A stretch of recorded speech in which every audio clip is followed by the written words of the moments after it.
Assalamu alaikum students. I hope you all are fine and safe at your homes. I am from Qazi Apex Grammar School with another lecture of maths. Today we will discuss the universal set,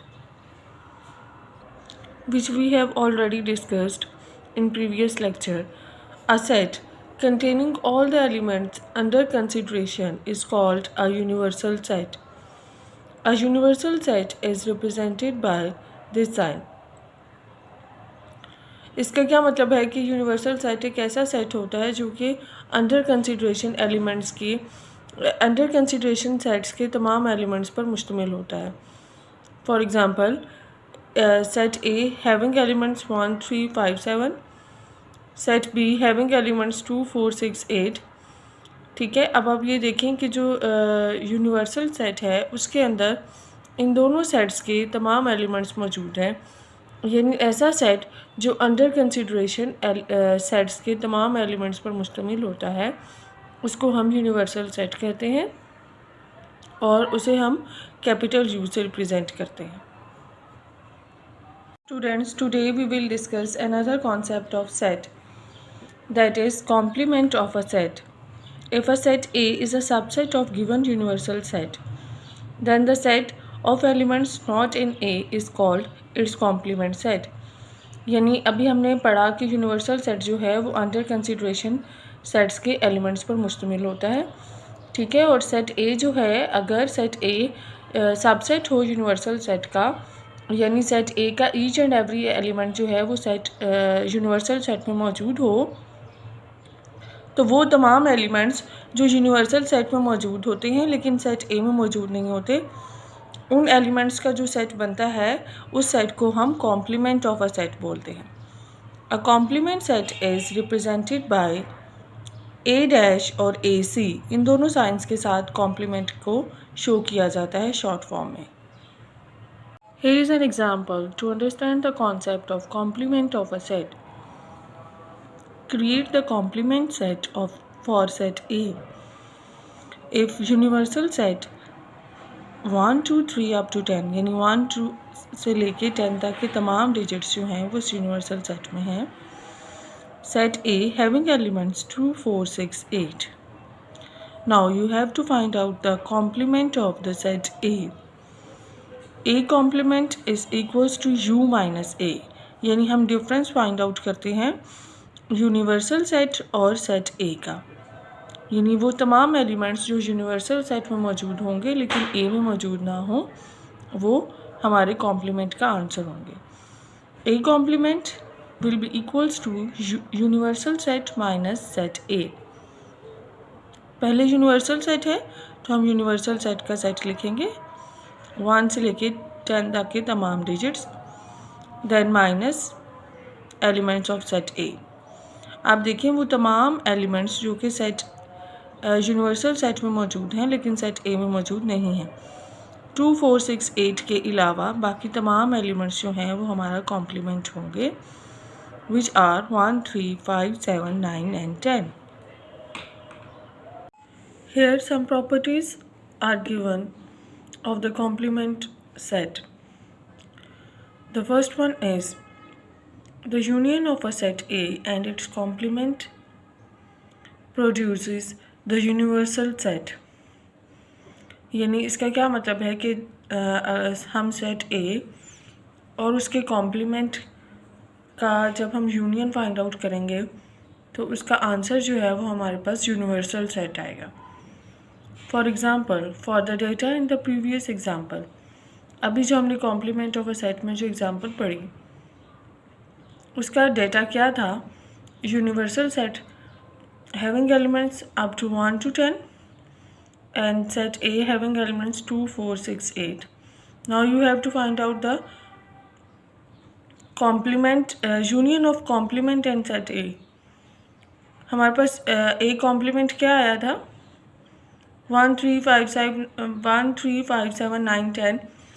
यानी वो तमाम elements जो set U में मौजूद हैं, यानी universal set में मौजूद हैं और A में मौजूद नहीं हैं. अब जब हम ए और ए कॉम्प्लीमेंट का यूनियन लेंगे तो अगेन आपके पास जो आंसर आएगा वो यूनिवर्सल सेट बन जाएगा. And the second property is the intersection of a set A and its complement is an empty set.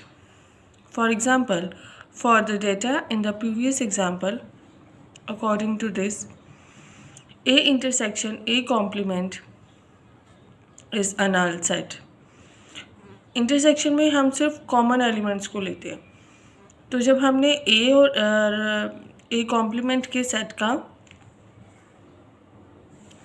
Intersection लिया तो उनमें कोई भी एलिमेंट जो है वो कॉमन नहीं है, सो उसका जो आंसर है वो क्या होगा, नल सेट.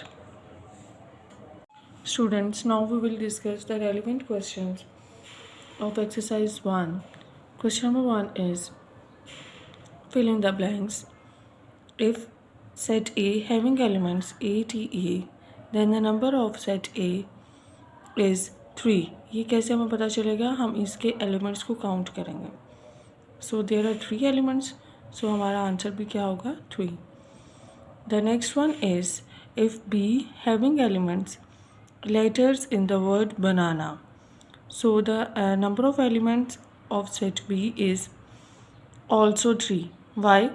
ऐसा क्यों है कि बनाना में तो अगर आप देखो 1 2 3 4 5 6 डिजिट्स हैं, 6 लेटर्स हैं, लेकिन हमारा आंसर 3 क्यों आया? क्योंकि हमने सेट की डेफिनेशन में पढ़ा था कि there is no repetition of elements, कि कोई भी एलिमेंट जो है वो सेट में बार बार रिपीट नहीं होता. तो बेसिक जो इसमें लेटर्स हैं वो B, A एंड N है. उसके बाद जो A एंड A वो बार बार रिपीट हो रहे हैं, तो हमने सिर्फ उनको एक एक बार कंसीडर करना है. So our answer will be 3.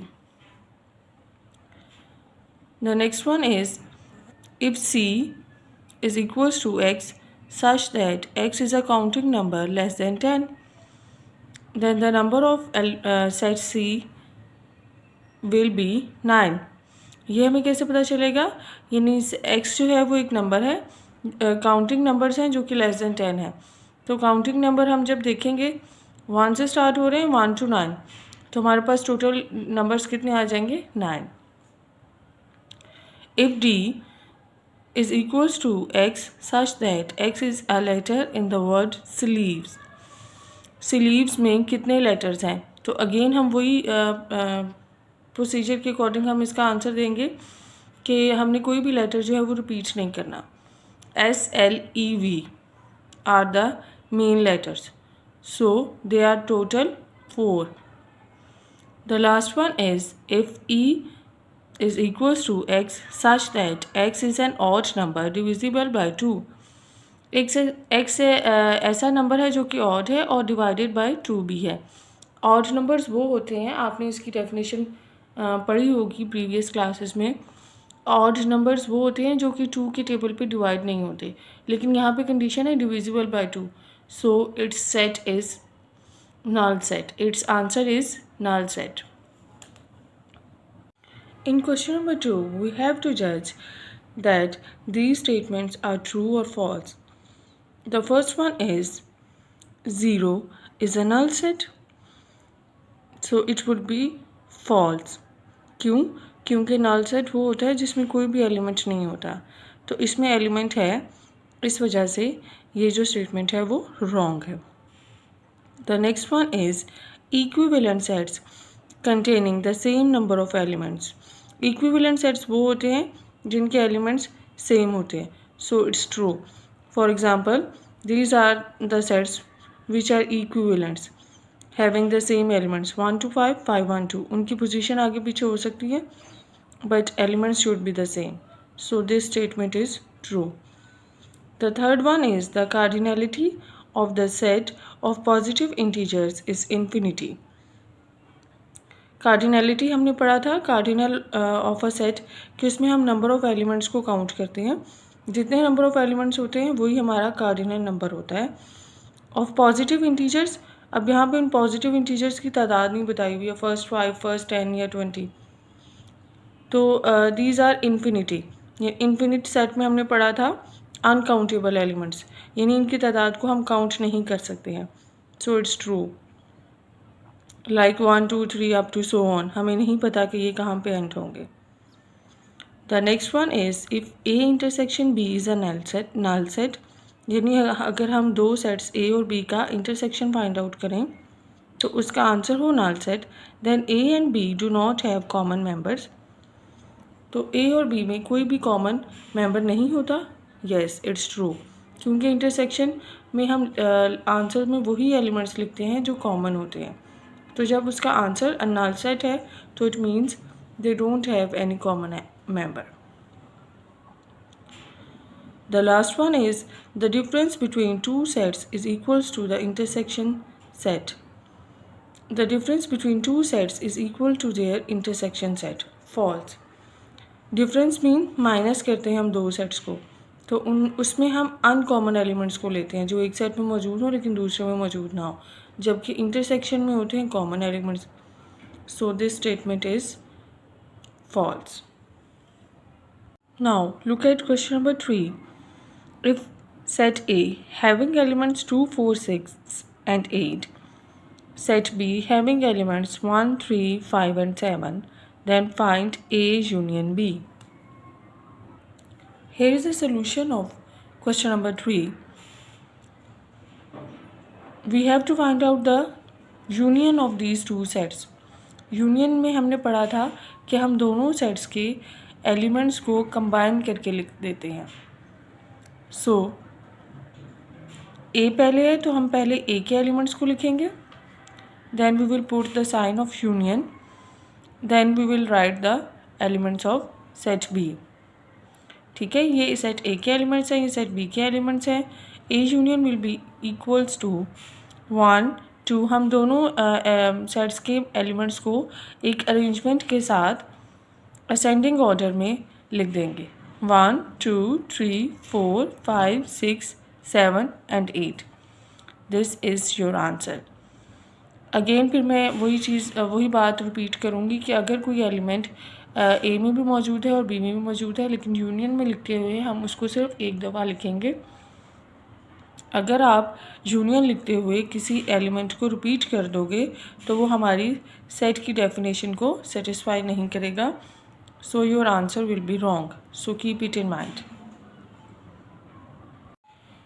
Question number 4 is, if A set having elements 3, 6, 9 and B set is a null set, then find A union B. Here is the solution of question number 4. We have to find out the A union B. Write the elements of A first, then put the symbol of union, then write set B. There is no element in set B. set B में कोई भी element नहीं है तो हमारा union वही होगा जो कि set A है।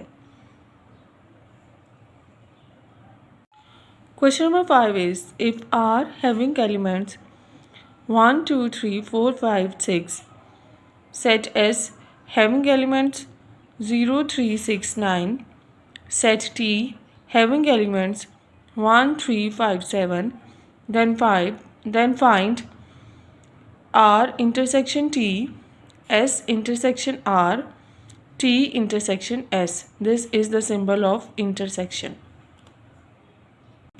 Here is the solution of question number 5. We have to find out R intersection T. अब हम R और T के सेट्स को लिखेंगे। R पहले है तो पहले R के एलिमेंट्स आएंगे, उसके बाद हम इंटरसेक्शन का साइन पुट करेंगे, फिर हम T के एलिमेंट्स लिखेंगे। इंटरसेक्शंस में हम सिर्फ कॉमन नंबर्स को, कॉमन एलिमेंट्स को देखते हैं। So our answer of R intersection T will be, वो एलिमेंट्स ढूंढें जो दोनों में हैं। देखिए 1, 3 and 5, ये एरोज़ मैंने सिर्फ आपको समझाने के लिए लगाए हैं। जहाँ पे भी इंटरसेक्शन की बात होगी मीन्स कॉमन एलिमेंट्स आपने सर्च करने हैं और वही हमारा आंसर होंगे। So our answer will be 1, 3 and 5. Now look at here the S intersection R. अब हम S और R के सेट्स को लेंगे।